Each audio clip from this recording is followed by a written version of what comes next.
नाजरीन, तुर्की ने ग्रेटर तुर्की का जो नया नक्शा जारी किया है, इसके बारे में पाकिस्तान की जानिब से मोहतात और बड़े अक्लमंदाना रद्द अमल और रिस्पॉन्स के बारे में कुछ लोगों ने उंगलियां उठाना शुरू कर दी हैं और हुकूमत को तनकीद का निशाना बनाया। वो लोग ये बात भूल गए हैं कि पाकिस्तानी हुकाम मुल्की मकासद, फ़ायदे और मफाद समेत बैरूनी दुनिया के जवाबी इम्कानात का जायज़ा लेकर ही कोई कदम उठाएंगे। इस मसले पर चंद बुनियादी सवालात भी बनते हैं कि आलमी कुव्वतें तुर्की को अपनी मनमानी करने की किस हद तक इजाज़त देंगी, तुर्की मौजूदा आलमी निज़ाम में रहते हुए किस हद तक मज़ाहमत और अपनी हिफाजत को यकीनी बना सकेगा। पाकिस्तान के जवाब के बाद पाकिस्तान के अरब ममालिक के साथ ताल्लुकात पर क्या कुछ असरात रोनुमा होंगे, पाकिस्तान अरबों की मुखालफत में किस हद तक जा सकेगा, कहीं ऐसा तो नहीं कि तुर्की की कामयाबी के इम्कानात बिल्कुल कम हों और किसी तसादुम की सूरत में पाकिस्तान अरब ममालिक के साथ ताल्लुकात से भी हाथ धो बैठे। एक बड़ी इस्लामी मुमलिकत के क़याम के सिलसिले में चीन और रूस किस हद तक मगरिब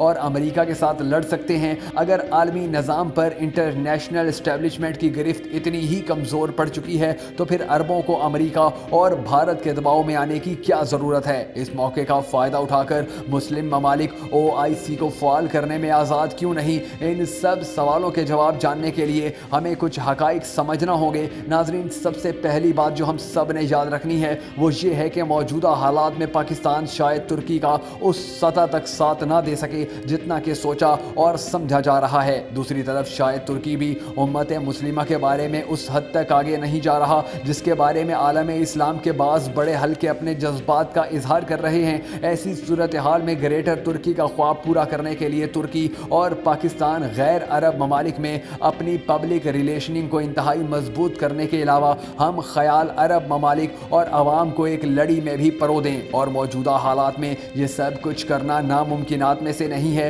असल मसला तो बाकायदा इकट्ठे होकर बैठने, एक विजन मुरतब करने, तरजीहात तय करने और जिम्मेदारियां बांटने के हवाले से मसाइल पर गौर व फिक्र करना है। क्या अजमी मुस्लिम ममालिक इसके लिए डिटरमाइंड हैं? अगर वो राज़ी हैं और ऐसा ही चाहते हैं तो यही तहरीक OIC की असल रूह के साथ बहाली की सूरत में अब तक सामने क्यों नहीं आ सकी। जिन ममालिक, हालात और वजूहात ने इसे नामुमकिन बनाए रखा वो कभी भी तुर्की और पाकिस्तान को यकजान दो कालिब होने के बावजूद एक बड़ी कुव्वत नहीं बनने देंगे।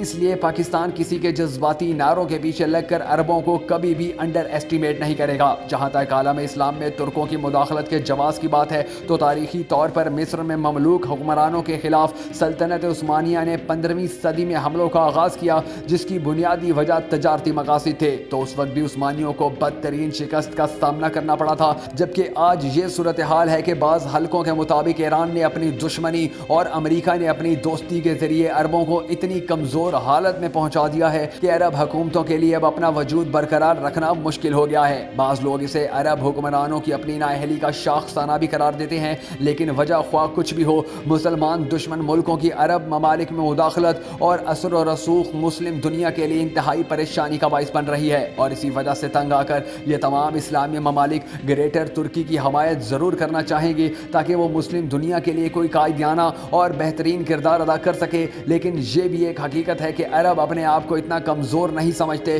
कि तुर्की अपनी मर्जी से कुछ भी करे और सऊदी अरब चुप होकर बैठा रहे। आखिर सऊदी अरब भी G20 और OPEC का एक बड़ा रुकन है, लेकिन एक तरफ ईरान और दूसरी तरफ ग्रेटर तुर्की के ख़तरे ने उन्हें इस हद तक महसूर कर दिया है कि वो अमेरिका से गले मिलने में कोई रुकावट महसूस नहीं कर रहे। इसकी वजह यह है कि इंटरनेशनल लिबरल ऑर्डर के तहत अरब हुक्मरानों के दूसरे मुस्लिम ममालिक की तरह मगरबी ममालिक मसलन अमेरिका और भारत और उनकी हिंदुओं और यहूदियों से करीबी तजारती ताल्लुकात हैं। मसलन सऊदी अरब F-16 बनाने वाली कंपनी के बहुत करीब है और पाकिस्तान और तुर्की अब भी इन्हीं तैयारों को अपनी जंगी फ़िज़ाई ताकत में अहम तरीन समझते हैं। इसी तरह बड़ी बड़ी अमरीकी यहूदी मल्टीनेशनल कंपनीज तमाम मुस्लिम ममालिक में चंद कंट्री मैनेजर्स के साथ ग्लोबल मार्केट के हेड तले इंजॉय कर रही हैं। पाकिस्तान में चलने वाली Mobilink, Jazz, Telenor, Samsung, Nestle, Coke, Pepsi और नोकिया भी यहूदो हनूस की मलकियत हैं। अब ज़रा ठंडे दिमाग से सोचें कि इन सब हालात में तुर्की और पाकिस्तान की कामयाबी के कितने कम